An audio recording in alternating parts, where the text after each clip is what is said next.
Meus irmãos, boa noite. Graça e paz em Cristo Jesus. Nós louvamos a Deus, queridos, por cada domingo que Ele nos concede a bênção de estarmos aqui, reunidos para culto, para adoração, para celebração ao nome de Cristo Jesus. Esse é já o quarto trabalho deste dia que nós realizamos aqui como igreja. Nós temos culto às 8 da manhã, escola bíblica às 9h30, culto às 17 e culto às 19, como agora. Então, ao longo do dia, são várias oportunidades para que o povo de Deus esteja aqui, fazendo o que nós estamos fazendo, cantando, orando, louvando ao Senhor, aprendendo a sua palavra, como aprenderemos agora. Esse culto é o culto que nós transmitimos pelo canal local, então você que nos acompanha nessa transmissão, que Deus te abençoe também, em nome de Jesus. E que a nós aqui, Deus nos conceda a bênção nesse momento, de mais uma vez, como já aconteceu 3 vezes ao longo deste dia, agora pela 4ª vez, que Deus nos conceda a bênção de ouvirmos a sua voz, falando ao nosso coração por meio da palavra. Para isso eu convido você a que abra comigo a sua Bíblia no Evangelho de Lucas, o capítulo de número 7. Evangelho de Lucas, o capítulo de número 7.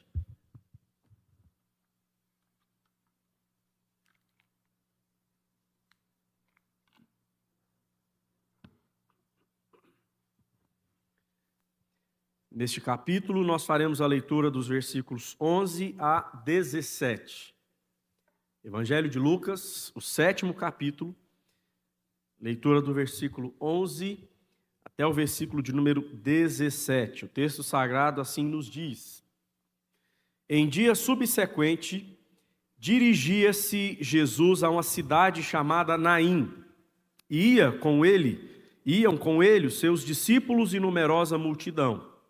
Como se aproximasse da porta da cidade, eis que saía o enterro do filho único de uma viúva, e grande multidão da cidade ia com ela. Vendo-a, o Senhor se compadeceu dela e lhe disse: Não chores. Chegando-se, tocou o esquife e, parando os que o conduziam, disse: Jovem, eu te mando, levanta-te. Sentou-se o que estivera morto e passou a falar, e Jesus o restituiu à sua mãe. Todos ficaram possuídos de temor e glorificavam a Deus, dizendo: Grande profeta se levantou entre nós, e Deus visitou o seu povo. Esta notícia a respeito dele divulgou-se por toda a Judéia e por toda a circunvizinhança. Feche seus olhos mais uma vez. Vamos falar com o Senhor. Peça a Deus que agora, pela ação do Espírito Santo, traga edificação ao seu coração, ao meu próprio coração também, como pregador aqui nessa noite. Que Deus assim também ministre na vida daqueles que nos acompanham agora, daqueles que depois também terão acesso a essa pregação, uma vez que isso fica disponível também no canal da igreja, na internet, no YouTube. Fale a Deus, fala: Senhor, ministra ao meu coração, eu preciso ouvir a sua voz. Deus, esse é o desejo do nosso coração. Nós queremos ouvir a voz do Senhor falando conosco. Nós desejamos agora, ó Pai, a edificação necessária para a nossa alma. Mais que o ar que respiramos, mais que a água que sacia a nossa sede, mais que o pão que nos alimenta, mais que a roupa que nos veste, nós precisamos do Senhor. E nós precisamos, ó Pai, conhecer-te cada dia mais e melhor. E podemos conhecer ao Senhor por meio da Tua palavra. Então nos edifica, ensina-nos, ó Deus, aquilo que tens para nós aqui, para aqueles que nos acompanham, aqueles que depois também terão acesso, ó Pai, a este conteúdo. Fala pelo poder do Teu Espírito ao meu coração e ao coração dos que aqui estão, com poder e graça nesta noite, em nome de Jesus. Amém e amém. Meus irmãos, nós vivemos tempos em que falar sobre compaixão tornou-se quase que um jargão, especialmente nas redes sociais. Eu que nem tenho rede social, eu não tenho Facebook, eu não tenho Instagram, eu tenho e-mail, que para alguns parece até coisa do século passado, e eu tenho WhatsApp. Esse é o modo como eu me comunico. E tem telefone fixo também, talvez você não saiba o que é isso, mas é um aparelho que a gente usa também para falar com outras pessoas, isso ainda existe. Mas, ainda que não seja assim tão afeito à rede social, para mim, eu não tenho nada contra quem gosta de usar, eu tenho visto muita gente comentando, e sempre chega para mim, como um dos pastores desta igreja, o fato de que a palavra compaixão, ou empatia, ou algo parecido, tem sido muito cobrada. E, geralmente, quem fala muito a respeito disso é quem geralmente procura desculpa para as suas próprias falhas e vai para a internet como uma maneira de se justificar em seus erros e quer a empatia, quer a aceitação das pessoas. Nós estamos diante de um texto que não nos fala propriamente sobre empatia, mas que nos fala sobre algo muito mais importante, muito mais necessário que isso. Nós estamos diante de um texto que fala-nos sobre o Cristo que se compadece de nós. Jesus não tem simplesmente empatia por nós. Jesus, na verdade, se compadece no mais profundo do seu ser por cada um de nós. E o texto vai nos falar, dentre outras coisas, a respeito disso. Observemos então o texto que temos diante dos nossos olhos. No verso de número 11 do capítulo 7 aqui do Evangelho de Lucas, o texto está dizendo: em dia subsequente dirigia-se Jesus a uma cidade chamada Naim, e ia com ele os seus discípulos e numerosa multidão. Lucas nos começa dizendo em dia subsequente, ou no dia seguinte, porque ele está nos contando sobre o ministério de Jesus, narrando o ministério de Jesus em sequência, de maneira lógica. E ele nos trouxe algo sobre o dia anterior. Você pode voltar aí os seus olhos para o início do capítulo, eu não farei a leitura, mas você vai ver que no capítulo 7, do verso 1 até o verso de número 10, Jesus está em Cafarnaum, onde ele vai curar à distância o servo de um centurião. Esse centurião tinha alguns servos, alguns empregados a seu serviço, e ele pede a um deles que vá até Jesus e peça a Jesus que cure um dos seus que estava enfermo.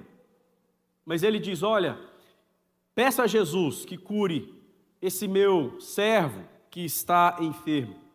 Mas diga a Jesus que eu não sou digno nem mesmo de que ele entre na minha casa, porque eu sou pecador, eu tenho servos, eu digo, olha, vai, e eles vão, ou vem, e eles vêm.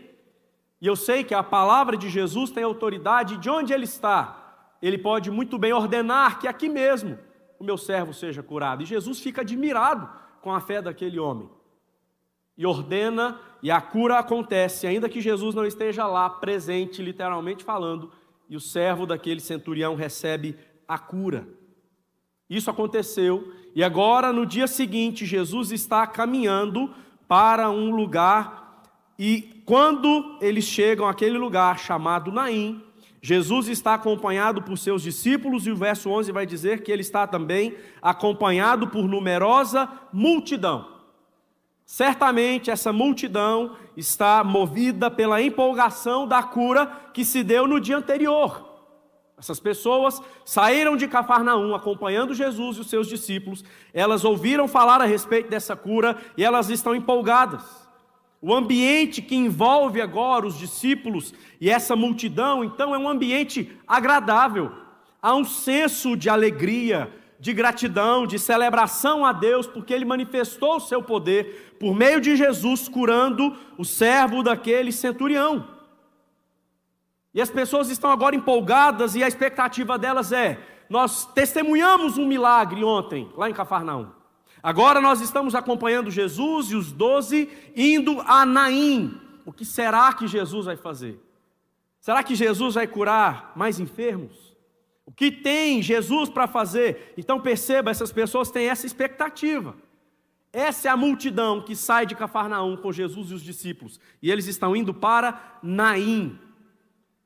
Contudo, o verso 11 vai dizer para nós que na entrada da cidade de Naim, ou do povoado, nós não sabemos ao certo se era uma cidade, um povoado, mas fato é que quando Jesus, os discípulos e essa multidão empolgada, quando esse grupo está chegando em Naim, eles se deparam com outra multidão. Mas essa multidão é completamente diferente daquela que acompanha Jesus. Essa multidão que agora se encontra com Jesus na entrada de Naim, segue sem expectativa alguma. Essa multidão que agora se encontra com Jesus na entrada da cidade, nesse grupo de pessoas não há sorriso, como na multidão que acompanhava Jesus. Não há celebração alguma. Não há expectativa, como na outra multidão. Nessa multidão aqui, que está saindo de Naim, o que se encontrava eram lágrimas, lamento e gente com dor no peito por causa do luto. Perto do portão oriental de Naim, ao longo da estrada que vai para Cafarnaum, é o caminho onde essas duas multidões vão se encontrar, existiam sepulturas na rocha. Jesus talvez se encontrou com esse pessoal provavelmente perto dessas tumbas. Há uma multidão celebrando, adorando, grata a Deus na expectativa de que mais coisas extraordinárias aconteçam. E há uma outra multidão que agora se encontra com essa. Há um ofício fúnebre acontecendo, há uma procissão triste, chorosa, com dor no peito. Quem havia morrido? O verso 12 vai nos informar. Morreu o filho único de uma viúva. O filho único de uma viúva. E isso é significativo. Porque se ele é filho único de uma viúva, significa que pela segunda vez a morte está batendo à porta da casa daquela mulher. Ela havia perdido o seu marido. E agora ela perde também o seu filho único. Meus irmãos, se hoje ser viúva já não é fácil, para aquele tempo era mais complicado ainda. Ser viúva era uma condição extremamente difícil. E agora a situação de viuvez daquela mulher vai se agravar. As viúvas tinham grande dificuldade de encontrar emprego. E por isso elas dependiam dos seus parentes do sexo masculino mais próximos. Justamente o filho que cuidaria da sua mãe agora está morto. E o verso 14 diz para nós que ele era um jovem. Portanto, ele morre. Provavelmente esse jovem tinha sonhos, tinha planos, tinha intenção no seu coração, pelo menos nós queremos crer assim, de cuidar da sua mãe, de honrar a sua mãe, de zelar por ela, como a palavra de Deus ordena fazer. E agora esse jovem morreu.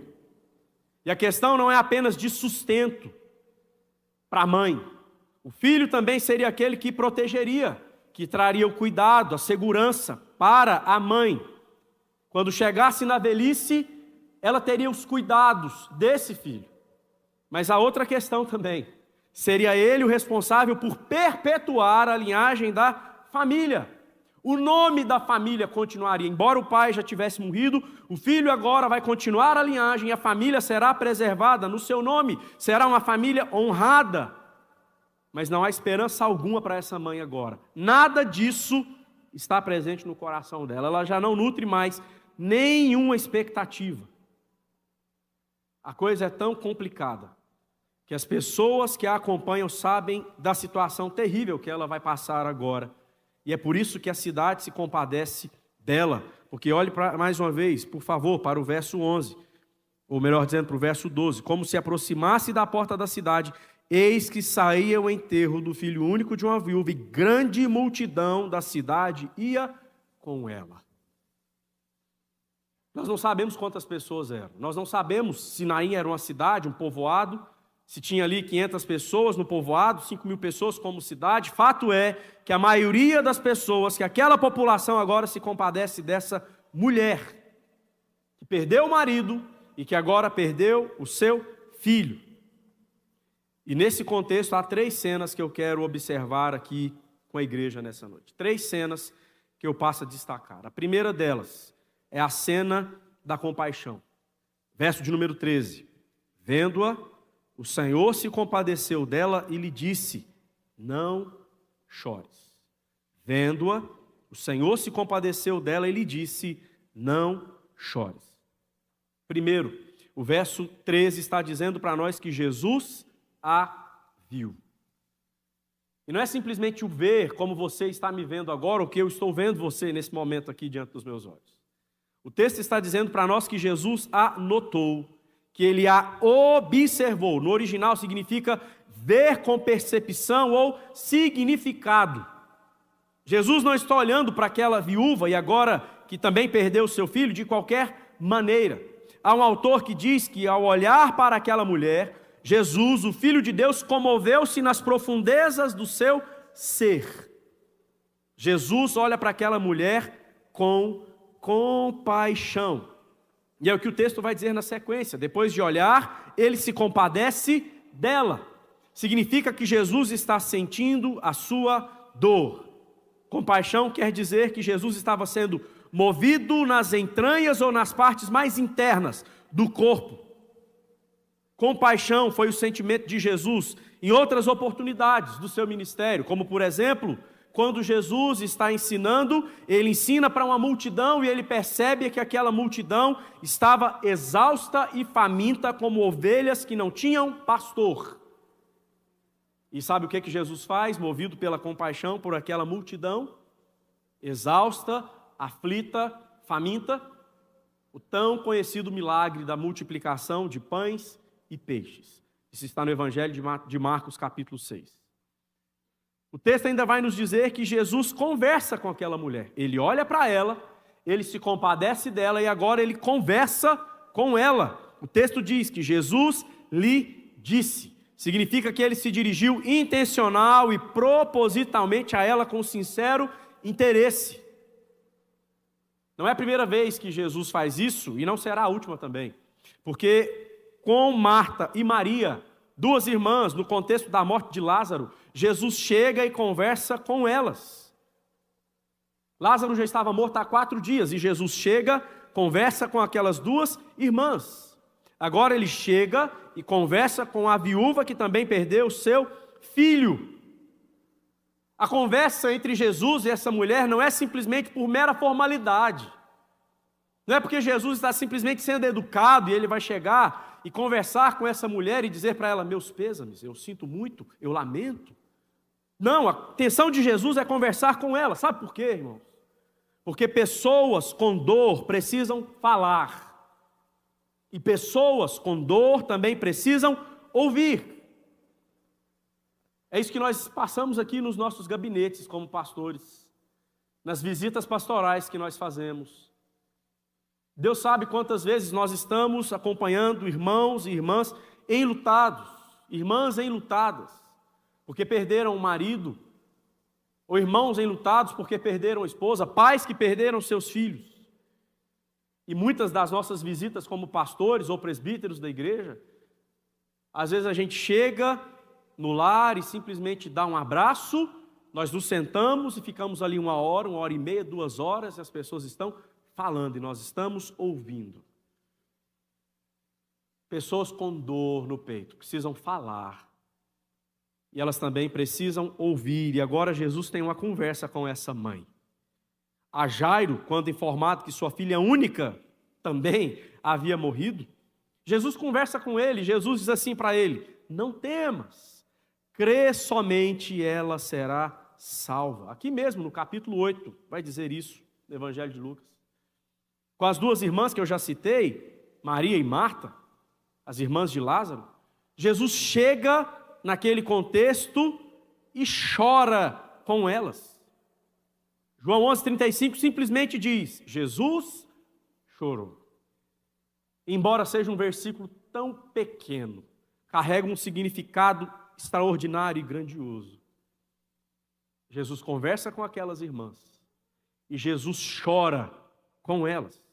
Agora a essa mãe, Jesus está dizendo, não chores. Não chores. Sabe o que o nosso Salvador está fazendo? Ele está cuidando da mãe enlutada.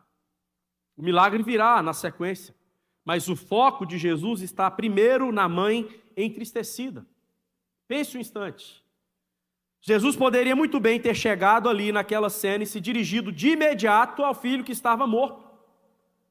Sem conversar com a mãe, sem conversar com ninguém, Jesus poderia ter se dirigido ao corpo do jovem e o ressuscitado. Mas primeiro ele se detém um pouco e consola o coração da mãe. Sabe o que é curioso aqui? Em momento nenhum você vai encontrar no texto a mãe pedindo a Jesus que ressuscite o seu filho. No milagre anterior que eu citei, nos versos 1 a 10, o centurião envia pessoas para que peçam a Jesus que curem o seu servo. Mas aqui a mãe não pede a Jesus que traga de volta à vida o seu filho jovem que havia morrido. Porque essas pessoas ainda não sabem que Jesus tem poder para fazer isso. Nós sabemos que ele curou ontem, lá em Cafarnaum, uma pessoa enferma. Tanto é que tem uma multidão aqui que o acompanha celebrando isso. Mas trazer alguém de volta à vida, será que Jesus pode fazer isso? Tanto é que a iniciativa é totalmente de Jesus. Por pura compaixão e graça, Jesus ressuscita o filho daquela mulher. Queridos, esse é o Jesus em quem nós cremos. Esse Jesus aqui, que o Evangelho de João está dizendo para nós, ele não se limita às páginas das Escrituras. Essas histórias que nós encontramos na palavra de Deus, elas se deram há 2000 anos. E a nossa tendência, infelizmente, muitas vezes, é olhar para isso aqui apenas como uma história muito distante de nós. Nós admiramos, nós achamos isso belo. Às vezes a gente lê isso aqui, chora, se emociona, acha maravilhoso. Mas o Espírito Santo de Deus registrou essa história para nós, e ela está na Escritura, para que nós possamos, como dizem os nossos irmãos pentecostais, e eles não estão errados, nós precisamos tomar posse disso. O Cristo Jesus que está fazendo isso aqui há 2000 anos é o mesmo hoje. E Ele é o Cristo que nos abraça nas nossas dores. Ele é aquele que chora com Maria e com Marta diante do túmulo. Ele é aquele que diz para Jairo, não temas, crê somente, a sua filha será salva. E agora ele diz para essa mãe, enlutada, pela segunda vez, porque perdeu o marido e agora o filho, não chores. Quem vem a nós para nos abraçar na nossa dor em momentos assim é Jesus. E Ele continua cuidando dos corações aflitos. Guarde isso na sua alma.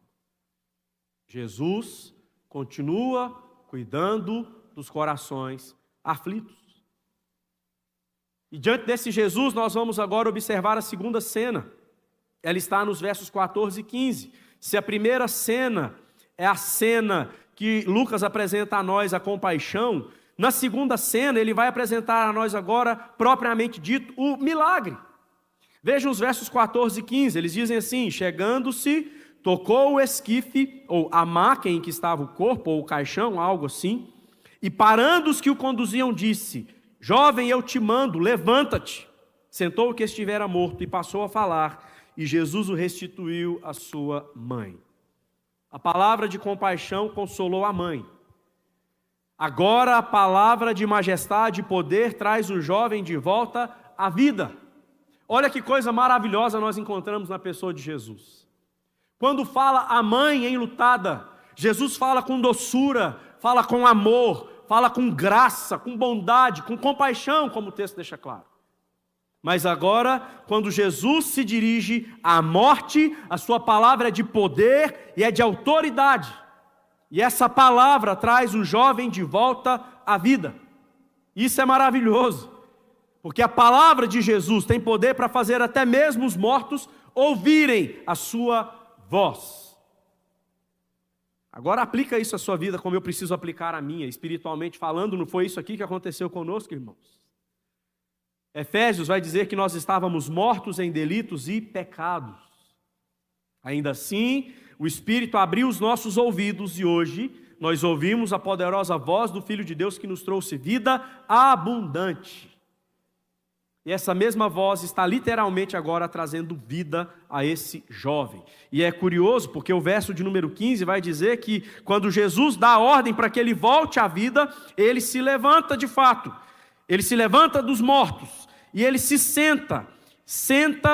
sentou-se o que estivera morto e ele passa a falar. A ideia aqui é que ele está falando para que a multidão que acompanhava o sepultamento e a multidão que acompanhava Jesus com celebração possa ter plena certeza de que aquele jovem está vivo de fato. E ele começa a falar, curiosamente Lucas não registra para nós o que ele falou, mas eu confesso a você que eu fiquei curioso para saber. Nós não vamos saber isso. O que foi que ele disse? Não sabemos. Nós não sabemos se ele se voltou para Jesus, admirado. Nós não sabemos se ele se voltou para sua mãe, se ele acordou meio atordoado, tentando entender o que estava acontecendo, o texto não explica para nós. Fato é que ele fala. E ele fala debaixo da ordem de Jesus, que falou a ele para que se levantasse dos mortos. Alguns, diante do milagre, especulam dizendo que o jovem estava apenas em coma. E pessoas então estavam ali presenciando esse ocorrido, mas sem entender muito o que estava acontecendo. Quem olha para o texto dessa maneira, não crê em milagres.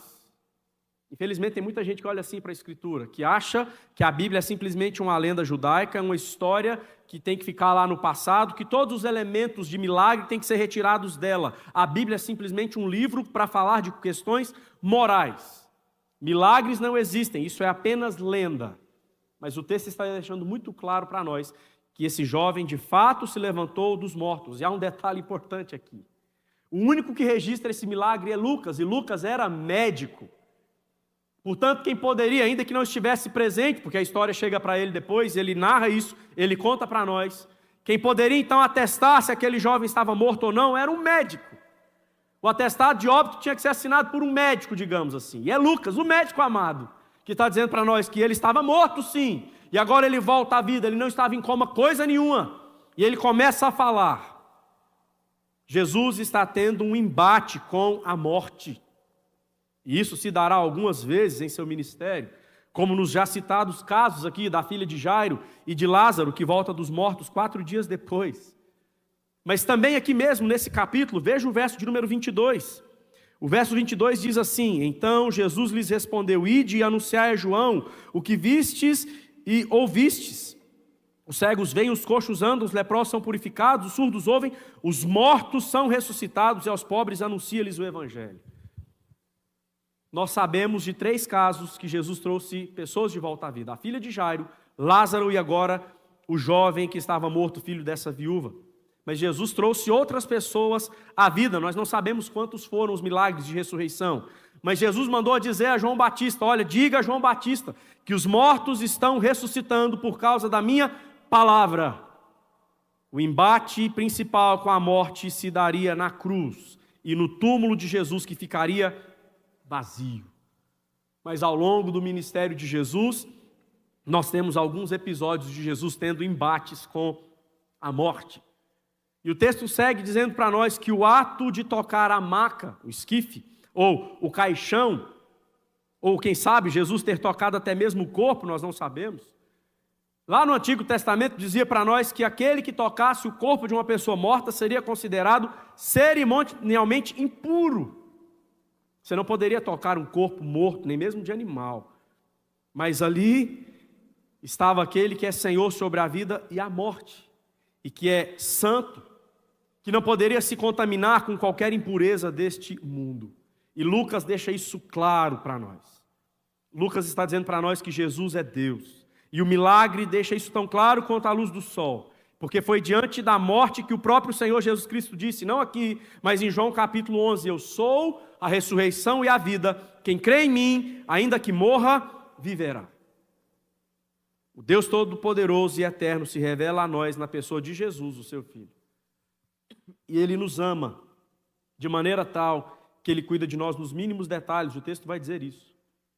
Quando esse menino volta à vida, olhe para a sua Bíblia mais uma vez. O texto vai dizer que Jesus faz o que com aquele jovem? Jesus o deixa para lá e segue com a multidão? Entra na cidade? Não. O texto diz para nós que Jesus restitui o filho à sua mãe. No final do verso 15 está escrito isso. É como se Jesus estivesse voltando para aquela mulher agora, mais uma vez, dizendo assim: eu falei para você que não precisava chorar. Eu tenho para você um presente maravilhoso. Toma seu filho aqui de novo. Jesus conduz esse menino aos braços da sua mãe, que antes chorava. Agora ela pode sorrir. O que o texto está dizendo para nós aqui é que Jesus intervém no caminho da morte e traz a vida. Para a glória de Deus, aquela multidão que saía de Naim para o cemitério não vai precisar terminar a caminhada até os sepulcros, porque Jesus interrompe o cortejo fúnebre. Reverendo Jeremias Pereira, pastor da 8ª Igreja Presbiteriana de Belo Horizonte, costuma dizer uma frase interessante. Ele diz assim: onde a morte colocou um ponto final, Jesus colocou uma vírgula. A história daquele jovem iria continuar, porque Cristo Jesus tem poder para vencer a morte. Foi o Senhor Jesus mesmo quem disse ao apóstolo João em Apocalipse 1, 17 e 18: não temas, eu sou o primeiro e o último, aquele que vive. Estive morto, mas eis que estou vivo pelos séculos dos séculos e tenho as chaves da morte e do inferno.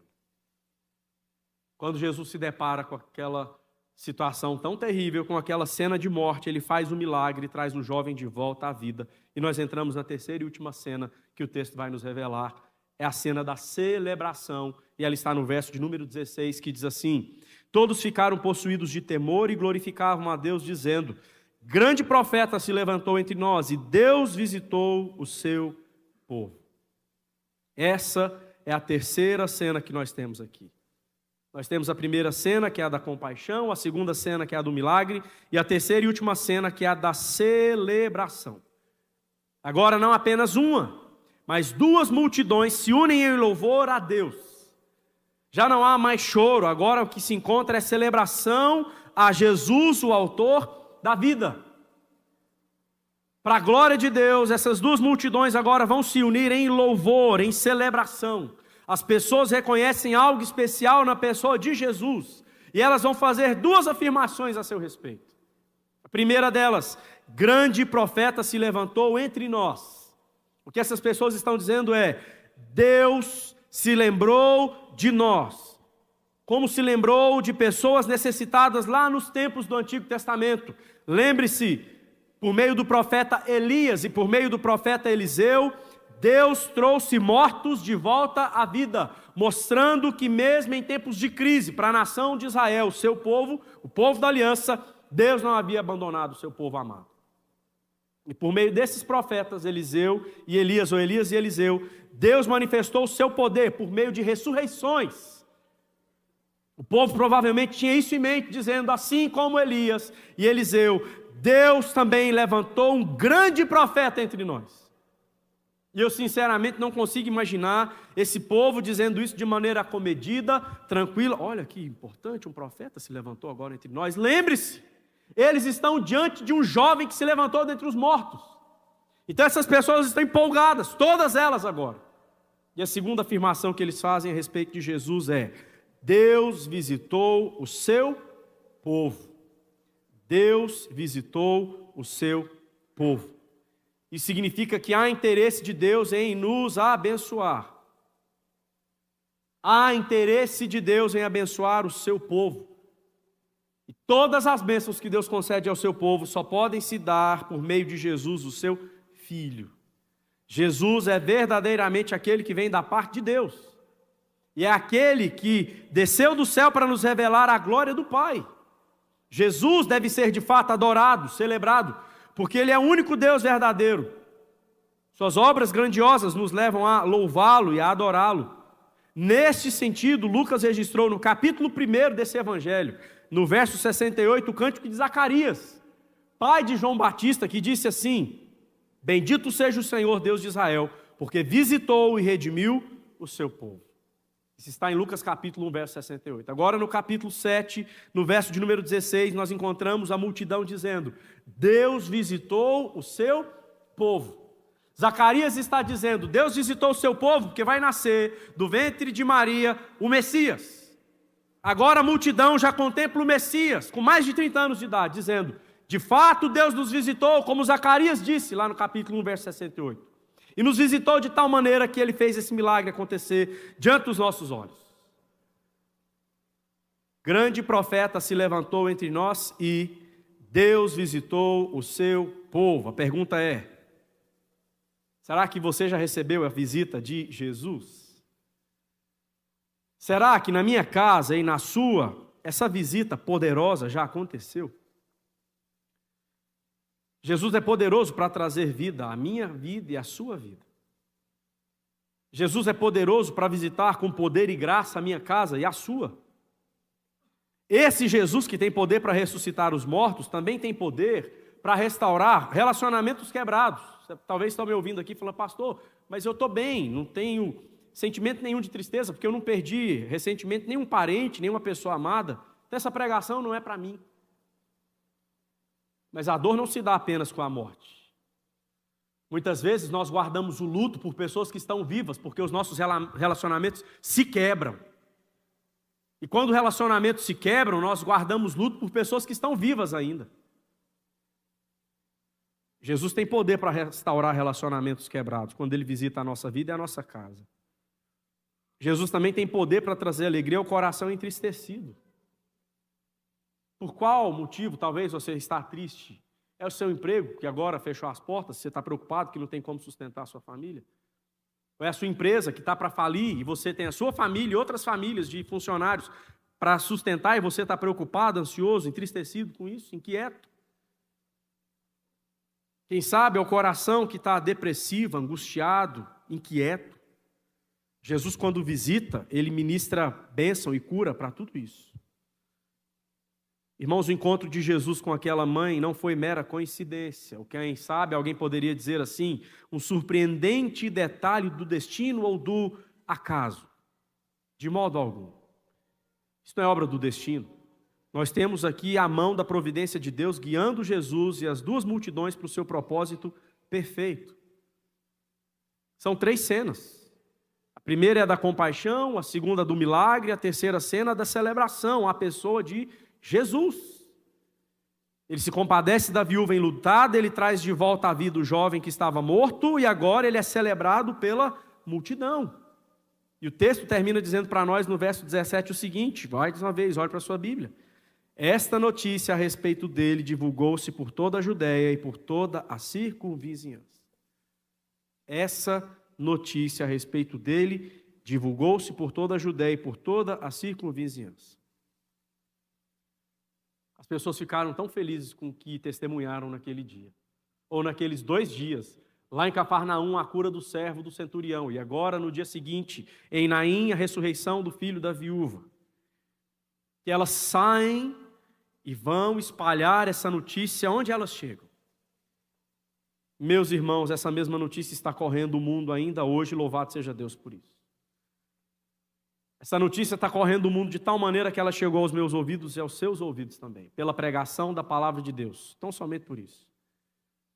E essa notícia precisa chegar a mais pessoas. Ela está chegando a mim e a você agora. Ela está chegando a outras pessoas por meio dessa transmissão. Mas essa notícia ainda precisa alcançar muita gente. Ainda hoje muitos estão sofrendo sozinhos as mais diversas dores, sem saber que em Jesus há cura para a alma, consolo para o coração e celebração ao invés de pranto, choro e lamento. Quantas pessoas convivem conosco, irmãos? No nosso trabalho, na nossa faculdade ou na nossa escola, na nossa vizinhança. Quantas pessoas estão enfrentando as mais terríveis dores e ainda não sabem que em Jesus há uma fonte inesgotável de consolo para o coração ferido. Você e eu estamos recebendo desse consolo aqui. Que Deus nos use com poder e graça, em nome de Jesus, para levarmos o consolo e o conforto, no nome de Jesus, a outras pessoas. Eu quero aplicar de 3 maneiras essa mensagem. A primeira delas, essa história nos lembra do sentido da verdadeira religião apontado por Tiago, irmão do Senhor Jesus, quando Tiago diz assim na sua carta, já na parte final do Novo Testamento. Tiago diz que a religião pura e sem mácula para com o nosso Deus e Pai é esta: visitar os órfãos e as viúvas nas suas tribulações. Tiago diz que a religião verdadeira é visitar os órfãos e as viúvas nas suas tribulações. Deus não vai enviar anjos para essas visitas. Deus vai enviar os seus servos. Deus vai enviar a mim, Deus vai enviar a você. Quando nós lemos Atos dos Apóstolos, em especial, a igreja está cuidando das viúvas, Atos capítulo 6. E louvado seja Deus, porque na nossa igreja, a junta diaconal desenvolve o projeto, que se não me engano chama Projeto Girassol, de cuidado às viúvas. Há uma segunda aplicação que eu quero fazer. Essa história nos faz lembrar que, tal qual a multidão que acompanhava aquela mulher, ou aquela mãe, nós também somos chamados por Deus a chorar com os que choram. A cidade se compadeceu dela. Assim também o Senhor nos chama, não apenas como a cidade, mas como o próprio Jesus mesmo fez. Jesus nos chama a desenvolver a compaixão, a chorar com os que choram. É um dever que Ele nos dá, e Romanos 12:15 vai dizer isso. A terceira e última aplicação, essa história nos faz lembrar que a dura realidade da morte será transformada na ressurreição final dos filhos de Deus. A dura realidade da morte será transformada na ressurreição final dos filhos de Deus. Aqui nós temos uma mãe que lamenta a morte do seu único filho. Lembremos-nos, irmãos, que o próprio Deus entregou também o seu único filho para morrer na cruz em nosso lugar, para que todo aquele que nele crê não pereça, mas tenha a vida eterna. Essa é a bendita, grandiosa, maravilhosa, extraordinária providência de Deus para você e para mim, nos dando o seu Filho Jesus Cristo, nosso Senhor, para morrer na cruz em nosso lugar. Por causa do sacrifício de Cristo na cruz, hoje, o próprio Deus é quem diz a você e a mim: não chores, porque Jesus triunfou sobre a morte e Ele tem promessas reservadas para nós. Nós vamos cantar mais um cântico, mas antes de cantar, os irmãos podem tomar a frente aqui. Eu quero ler com você um texto, depois nós vamos cantar um cântico, encerrando. Apocalipse, o capítulo de número 21. Apocalipse, o capítulo 21, a partir do verso 1. Apocalipse 21, de 1 a 7, o texto sagrado assim nos diz: Vi novo céu e nova terra, pois o primeiro céu e a primeira terra passaram e o mar já não existe. Vi também a cidade santa, a nova Jerusalém, que descia do céu da parte de Deus, ataviada como noiva, adornada para o seu esposo. Então ouvi grande voz vinda do trono, dizendo: Eis o tabernáculo de Deus com os homens. Deus habitará com eles, eles serão povos de Deus, e Deus mesmo estará com eles. E lhes enxugará dos olhos toda lágrima. E veja bem isso: e a morte já não existirá, já não haverá luto, nem pranto, nem dor, porque as primeiras coisas passaram. Vamos ler juntos a uma só voz o verso 4. E lhes enxugará dos olhos toda lágrima, e a morte já não existirá, já não haverá luto, nem pranto, nem dor, porque as primeiras coisas passaram. Louvado seja Deus.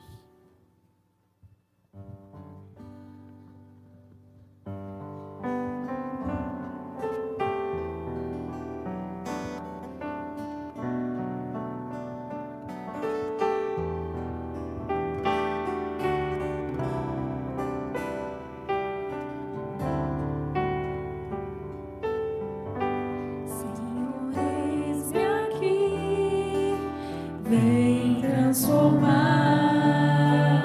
meu ser no fluir da graça que encontrei em ti.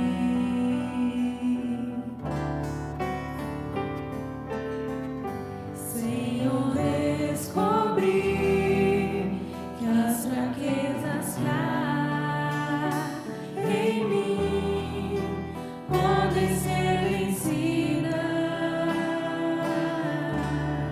no poder do teu amor.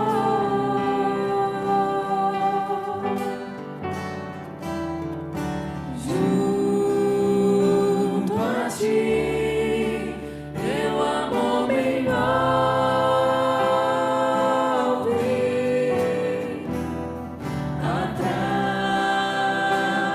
atrai-me. Pra teu lado estar, espero em ti e subo como águia nas asas do Espírito, contigo voarei no poder do teu amor.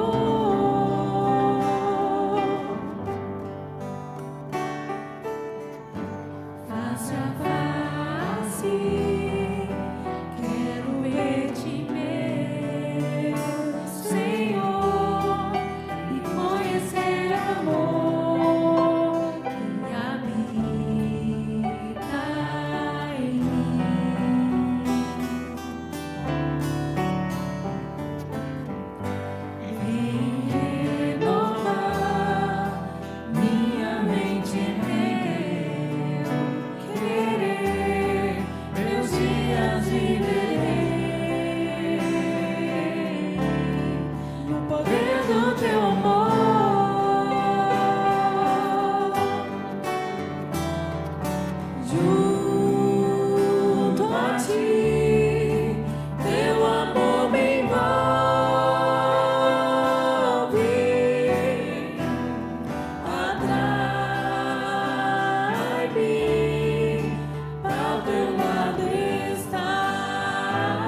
Deus bendito, louvado seja o teu nome, porque o Senhor é conosco em todo o tempo.